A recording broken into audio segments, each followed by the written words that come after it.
योगी आदित्यनाथ के शपथ के साथ एक मुद्दे पर जमकर चर्चा हो रही है और वो चर्चा है योगी कैबिनेट को लेकर, क्योंकि इस बार उम्मीद जताई जा रही है कि मेहनती और जीत दिलाने वाले कई नेताओं का प्रमोशन हो सकता है।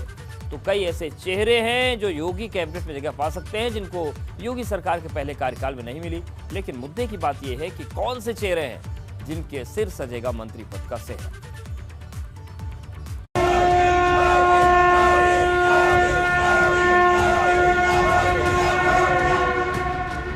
कौन लेगा शपथ, किसका आएगा नंबर? मंत्री का ताज सजेगा किसके सर?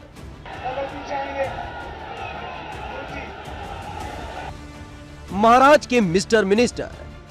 10 मार्च को जब सबके सामने नतीजे थे तो भाजपा दफ्तर के अंदर और बाहर जश्न का माहौल था।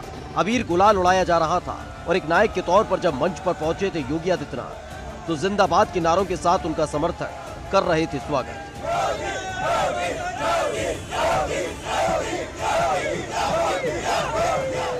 चुनाव से पहले भाजपा की तरफ से चेहरे का बिना कहे ऐलान हो चुका था।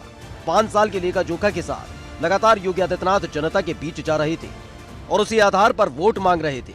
ऐसे में जब भाजपा के पक्ष में परिणाम आया तो सीएम के चेहरे पर तनिक भी किसी को संशय नहीं है। बस इंतजार है तो योगी आदित्यनाथ के शपथ लेने का, जिसको लेकर लखनऊ में लगातार चर्चाएं चल रही हैं। तो 13 मार्च को खुद योगी आदित्यनाथ दिल्ली भी जा रहे हैं। लेकिन बात सिर्फ सीएम चेहरे की नहीं है, क्योंकि उत्तर प्रदेश में वो चुनाव से पहले ही तय है। बात यह है कि जो शासन का हिस्सा होने जा रहे हैं, क्या वो बदले जा सकते हैं? क्या उनका ओहदा बढ़ाया जा सकता है? और कौन से नए चेहरे हैं जिनको लाया जा सकता है? ऐसे में कई सारे चेहरे हैं जिनको रिपीट किया जा सकता है, जिसमें से एक नाम है ब्रजेश पाठक। योगी सरकार में कानून मंत्री रहे और फिलहाल लखनऊ कैंट से उन्होंने जीत दर्ज की है। इसके बाद दूसरा नाम है सिद्धार्थनाथ सिंह, जो योगी सरकार में स्वास्थ्य मंत्री रहे और इलाहाबाद पश्चिम सीट से इस बार जीत दर्ज की है। वहीं नंदगोपाल नंदी भी इस लिस्ट में शामिल है, जो योगी सरकार में नागरिक उड्डयन मंत्री रहे और इलाहाबाद शहर दक्षिणी सीट से इस बार जीत दर्ज की है। वहीं इसके बाद आशुतोष टंडन भी एक चेहरा और नाम है, जो योगी सरकार में नगर विकास मंत्री रहे और लखनऊ पूर्व सीट से जीत दर्ज की है। एक और महत्वपूर्ण नाम है सतीश महाना का, जो योगी सरकार में औद्योगिक विकास मंत्री रहे, कानपुर की महाराजपुर सीट से इस बार जीत दर्ज की है।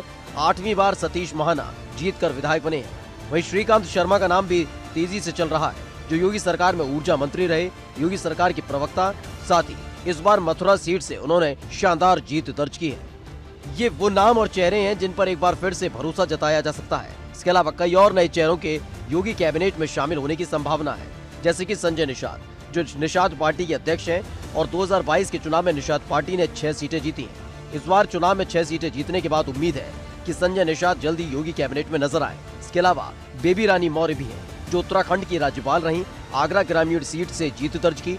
उत्तराखंड की राज्यपाल रहीं बेबी रानी मौर्य पर भी सबकी नजरें टिकी हुई हैं और चर्चाओं का बाजार गर्म है कि बेबी रानी मौर्य को कैबिनेट में जगह मिल सकती है। इसके अलावा अदिति सिंह का नाम भी जोर शोर से चल रहा है, जो कांग्रेस की नेता अखिलेश सिंह की बेटी हैं।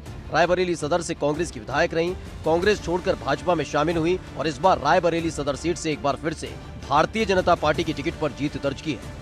अदिति सिंह का नाम भी जोरों पर चल रहा है कि वो योगी कैबिनेट में शामिल हो सकती है, क्योंकि कांग्रेस की विधायक रहते हुए भी योगी सरकार की उन्होंने जमकर तारीफ की थी। अब बात करें अगर मंत्रिमंडल की, तो लगभग 1.5 दर्जन ऐसे मंत्री होंगे जो ये माना जा रहा है कि योगी सरकार पार्ट 1 का भी हिस्सा रहे। अगर इनमें बड़े नामों की बात की जाए तो फिर चाहे वो ब्रजेश पाठक का नाम हो, चाहे सिद्धार्थनाथ सिंह का, नंदगोपाल नंदी का, आशुतोष टंडन का, इसके अलावा अगर बात करें सतीश महाना का नाम, श्रीकांत शर्मा का नाम, ऐसे लगभग 1.5 दर्जन नाम चर्चा में है, जिनके लिए ये माना जा रहा है कि उन्हें योगी सरकार पार्ट 2 में भी जगह मिलना लगभग तय है। इसके अलावा तमाम ऐसे नए चेहरे भी होंगे जो पहली बार या तो विधायकी जीत कर आए हैं या पहले विधायक रहे, लेकिन उस सरकार में उनको मंत्रिमंडल में जगह नहीं मिली, लेकिन इस बार मिल सकती है। सीएम के शपथ ग्रहण से लेकर कैबिनेट में शामिल होने वाले चेहरों पर लखनऊ से लेकर दिल्ली तक चर्चा तेज है और उम्मीद जताई जा रही है कि जल्द ही वो चेहरे सामने होंगे जो योगी कैबिनेट का हिस्सा बनकर शासन चलाएंगे। एबीपी गंगा के लिए लखनऊ से शैलेश अरोड़ा की रिपोर्ट।